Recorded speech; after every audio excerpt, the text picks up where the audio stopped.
Listado na kita ngayon. Titigil ka, di ba? Huli na kita. Tumigil din siya. May anti-Dempsey siya.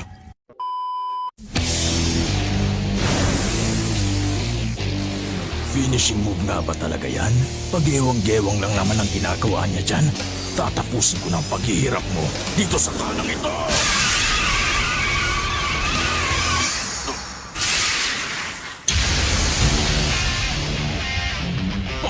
Paano?